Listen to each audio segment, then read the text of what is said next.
इस वक्त आप आराम से बैठकर इस वीडियो को देख रहे हैं, मगर मैं आपको कहूं, आज जिस जगह पर आप अभी बैठे हो वो जमीन आज से करोड़ों साल पहले 8,500 डिग्री के तापमान से उबल रही थी, या जिस जगह पर आप बैठे हैं वो जगह लाखों सालों तक बर्फ से ढकी हुई थी।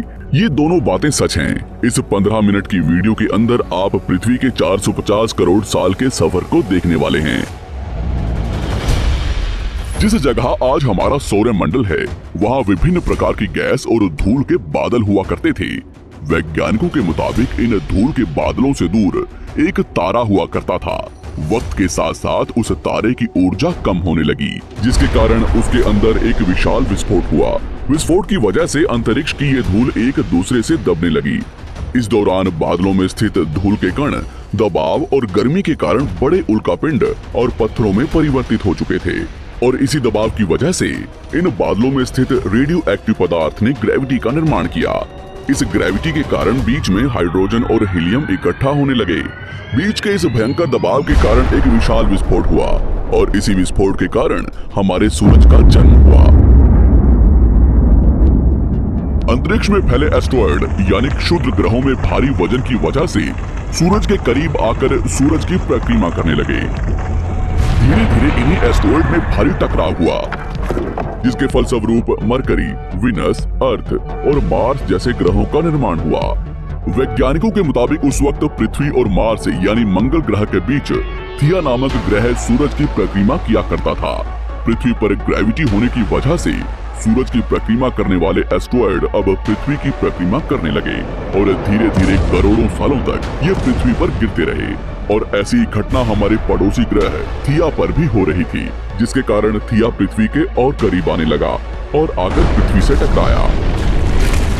इस भयंकर टकराव की वजह से पृथ्वी के हिस्से कणों के रूप में अंतरिक्ष में फैल गए और एक रिंग्स की तरह पृथ्वी की परिक्रमा करने लगे। इन्हीं परिक्रमा करते हुए कणों में टकराव होने लगा, जिसके कारण हमारे चांद का निर्माण हुआ। उस वक्त पृथ्वी पर सिर्फ एक ही समुद्र हुआ करता था, और वो था 1900 डिग्री सेल्सियस की तापमान पर उबलते हुए लावे का। उबल रही थी वो सारी चीजें जिसे आज आप अलग अलग नाम से जानते हैं। वक्त के साथ साथ पृथ्वी धीरे धीरे ठंडी हो रही थी, जिसके कारण पृथ्वी के भारी तत्व जैसे धातु और रेडियो एक्टिव पदार्थ पृथ्वी के केंद्र में जाकर इकट्ठा हो गए, और हल्के पदार्थ पृथ्वी की सतह पर आ गए। लाखों सालों तक पृथ्वी पर उल्कापिंडों की बरसात हुई, और इन गिरते हुए उल्कापिंडों में जमा था नमक, मिनरल्स और पानी। करोड़ों सालों तक इन उल्कापिंडों की बरसात होती रही, और धीरे धीरे पृथ्वी की ऊपरी सतह पानी से ढकने लगी। वैज्ञानिकों के मुताबिक यही वो वक्त था जब दूर गहरे पानी के अंदर निकलते ज्वालामुखियों से पहली बार सूक्ष्म जीवों का निर्माण हुआ। लाखों सालों बाद एक वक्त ऐसा आया जब पृथ्वी की पूरी सतह पानी से ढक चुकी थी। हमारी पृथ्वी के सबसे अंदर का कोर रेडियो एक्टिव पदार्थ से बने होने की वजह से हरदम गर्म होता रहता है, लेकिन जब भी पृथ्वी की ऊपरी जमीन ठंडी हो जाती है, तब पृथ्वी के अंदर की गर्मी बाहर नहीं निकल पाती, जिसके कारण ज्वालामुखियों का निर्माण होता है। और उस वक्त कुछ ऐसा ही हुआ। पानी से ढकी हुई पृथ्वी पर हजारों की तादाद में ज्वालामुखी निकलने लगे, और आने वाले लाखों सालों तक इन ज्वालामुखियों का निकलना जारी रहा, जिससे पानी के ऊपर जमीन का निर्माण हो रहा था। इस वक्त भी पृथ्वी पर वातावरण न होने की वजह से अंतरिक्ष से उल्कापिंडों की बरसात हो रही थी। आज से लगभग 300 करोड़ साल पहले पृथ्वी पर ऐसा वक्त आया जब पृथ्वी का वातावरण लगभग स्थिर होने लगा था। ज्वालामुखी निकलने धीरे हो गए थे, और पृथ्वी का एक दिन 12 घंटे का हुआ करता था। साल बीतते गए, और धीरे धीरे ये सूक्ष्म जीव विकसित होते गए और समूह में रहने लगे। आज से लगभग 250 करोड़ साल पहले पहली बार पृथ्वी पर ऐसे जीवों का निर्माण हुआ जो जीने के लिए ये पानी के अंदर के मिनरल्स यानी खनिज पदार्थ और धूप का इस्तेमाल करते थे, और मल त्याग के रूप में ऑक्सीजन बाहर निकालते थे।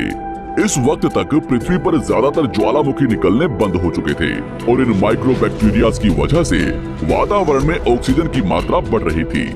वातावरण में ऑक्सीजन बढ़ने की वजह से पृथ्वी का वायुमंडल बनना शुरू हुआ, और आने वाले हजारों सालों तक वातावरण में ऑक्सीजन की मात्रा बढ़ती रही। जिसकी वजह से पृथ्वी के ज्यादातर हिस्सों में ये सूक्ष्म जीव फैल गए। हजारों सालों बाद एक वक्त ऐसा आया जब पृथ्वी में ज्यादा ऑक्सीजन बढ़ने के कारण ये सूक्ष्म जीव मरने शुरू हो गए। उस वक्त तक पृथ्वी का वातावरण ठंडा होने के साथ साथ ऑक्सीजन से भी भर चुका था, जिसके कारण जमीन और वातावरण में स्थित आयरन यानी लोहे के मिनरल्स पानी में स्थित ऑक्सीजन से रिएक्ट होने लगे। और एक वक्त ऐसा आया जब पृथ्वी की जमीन आज के मार्स के जैसे लाल हो चुकी थी। वक्त बीतने के साथ साथ धरती की टेक्टोनिक प्लेट्स में दरार होने लगी, जिसके कारण पृथ्वी के अंदर का लावा जमीन की तरह कई लाखों सालों तक खुला उबलता रहा।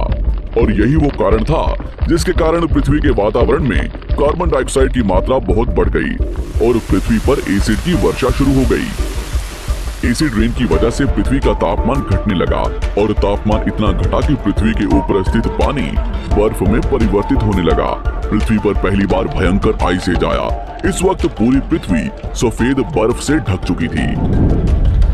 आमतौर पर जब धरती पर सूरज की किरणें गिरती हैं, तब जमीन उन किरणों को सोख लेती है, मगर क्योंकि पूरी पृथ्वी बर्फ से ढक चुकी थी और क्योंकि बर्फ सफेद और चमकीली होती है, जिसके कारण सूरज की किरणें धरती पर गिरने के बाद वापस चली जाती थी।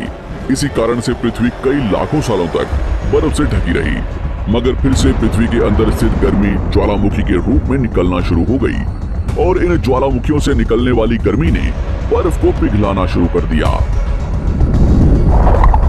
इसी बीच पृथ्वी की गहराई में बचे कुछ सूक्ष्म जीव धीरे धीरे बदल रहे थे और अब वो ऑक्सीजन को अपने शरीर को बड़ा और जटिल बनाने के लिए इस्तेमाल करने लगे थे। इस बीच पानी में अलग से भी छोटे समुद्री पौधे निकलने शुरू हो चुके थे।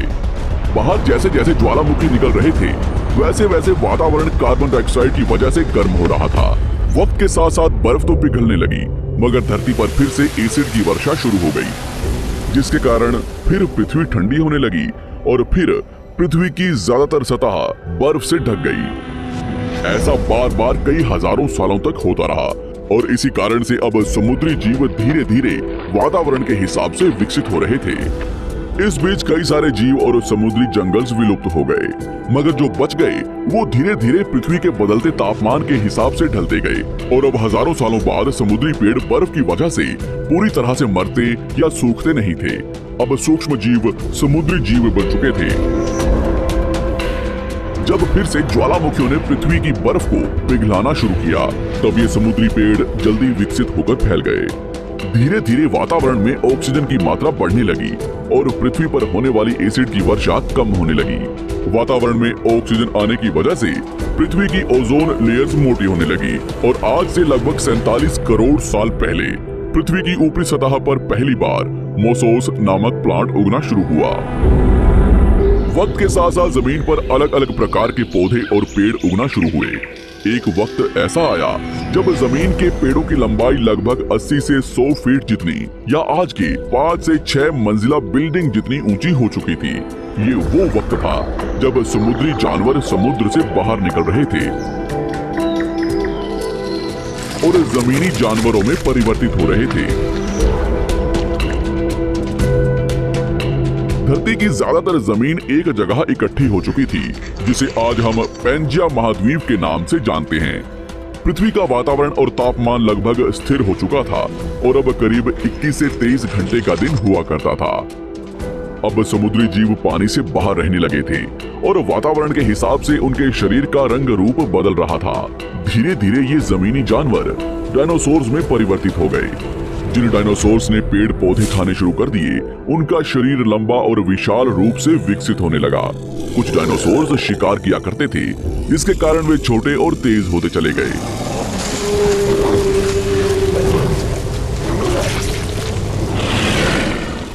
पृथ्वी की ऊपरी जमीन एक जगह इकट्ठी होने के कारण ज्यादातर जमीन रेगिस्तान और बंजर हो चुकी थी। ज्यादातर जंगल समुद्र के करीब हुआ करते थे, जिसमें डायनासोर्स रहा करते थे। आज से लगभग 20 करोड़ साल पहले पैंजिया महाद्वीप टूटना शुरू हो गया।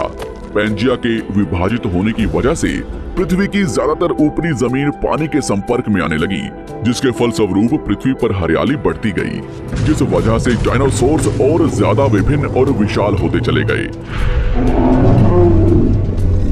डायनासोर्स ने आने वाले लगभग 20 से 30 करोड़ सालों तक पृथ्वी पर राज किया। उस वक्त डायनासोर्स समुद्र से लेकर जमीन और आसमान तक पूरी पृथ्वी पर राज किया करते थे। इस दौरान अफ्रीका से टूटा भारत सीधे आकर आज के तिब्बत से टकराया और इस टकराव की वजह से हिमालय का निर्माण हुआ। आज से लगभग 6.5 करोड़ साल पहले पृथ्वी की तरफ आज के माउंट एवरेस्ट से भी बड़ा लगभग 4.5 लाख करोड़ किलो जितना वजन या उल्का पिंड लगभग 80,000 किलोमीटर प्रति घंटे की स्पीड से पृथ्वी की तरफ आ रहा था। पृथ्वी की सतह को छूते ही उसमें भयंकर आग लगी और वो जलते हुए सीधा पृथ्वी से टकराया। इस टकराव से निकलने वाली ऊर्जा आज के 10 करोड़ परमाणु बम एक साथ फटने के बराबर थी। जहां ये उल्का पिंड गिरा, वहां के जानवर और पेड़ तुरंत भाप बनकर जल गए। गिरते ही पृथ्वी पर पूरी तरह धूल फैलने लगी, समुद्र में भयंकर बाढ़ आने लगी। भूकंप और आग ने पृथ्वी को जलाना शुरू कर दिया। कुछ ही घंटों में पूरी पृथ्वी के वातावरण में हानिकारक गैस और धूल की वजह से पृथ्वी नर्क हो चुकी थी। डायनासोर्स, घुटन, आग और भूखमरी से पूरी तरह विलुप्त हो गए। इस वक्त हमारे पूर्वज जमीन के अंदर रहा करते थे, जिसके कारण वो इस विशाल प्रलय से बच गए। पृथ्वी का वातावरण पूरी तरह से काला और अंधेरा हो चुका था, जिससे धूप भी जमीन तक नहीं पहुंच पा रही थी। पृथ्वी के पेड़ और ज्यादातर जानवर विलुप्त हो गए। वातावरण में धूल और हानिकारक गैस के कारण पृथ्वी पर फिर से एसिड की वर्षा शुरू हो गई और फिर पृथ्वी ठंडी होकर बर्फ से ढक गई। लेकिन इस बार पृथ्वी की बर्फ लाखों सालों तक नहीं जमी रही और 80 से 90 हजार साल बाद ये बर्फ पिघलनी शुरू हो गई। जैसे ही धरती पर वातावरण फिर से पहले जैसा होने लगा, वैसे ही ये छोटे जीव जमीन से बाहर आना शुरू हो गए। उस वक्त पृथ्वी की बर्फ पिघलनी शुरू ही हुई थी, जिसके कारण अफ्रीका में घने ठंडे जंगल हुआ करते थे और इसी बीच ये जमीनी जीव बंदरों में परिवर्तित हुए। मगर जैसे जैसे पृथ्वी गर्म होने लगी, वैसे वैसे अफ्रीका के ये जंगल सूखने लगे। जंगल की चीजें खाने वाले बंदरों को खाने की कमी होने लगी। खाने की तलाश में इन बंदरों ने अपने पैरों पर चलना शुरू कर दिया, जिससे उन्हें दूसरे जानवरों के शिकार करने में मदद मिलती थी। धीरे धीरे बंदर एप्स यानी वानर में परिवर्तित हुए। खाने की तलाश में ये एप्स पृथ्वी के दूसरे हिस्सों में फैलने लगे और धीरे धीरे उनके शरीर का रंग रूप वहाँ के मौसम के हिसाब से बदलता गया। वक्त के साथ साथ हम आदिवासी बने। हमने हथियारों से लेकर आग का आविष्कार किया। हम धीरे धीरे इंसान के रूप में विकसित हुए। हमने धर्म से लेकर परिवार, भाषा और संस्कृति का निर्माण किया और वक्त के साथ साथ हम विकसित होते चले गए और आज हम इस पृथ्वी की सबसे विकसित प्रजाति बन चुके हैं। पृथ्वी को आज के जैसे बनने में लगभग 450 करोड़ साल का वक्त लगा है और हमें एक छोटे जमीन में रहने वाले जानवर से इंसान बनने में कई लाखों सालों का।